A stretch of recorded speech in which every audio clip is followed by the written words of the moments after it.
فراموش نکنید که کمک بکنید. این استودیو خرج دارد عزیزان من، خرج. خب پول باید بدیم که این استودیو چراغایش روشن بماند.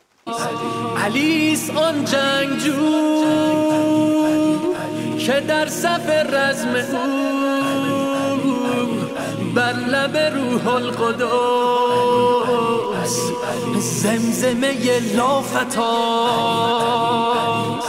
عشق علی مشتعل در نفس اهل دل،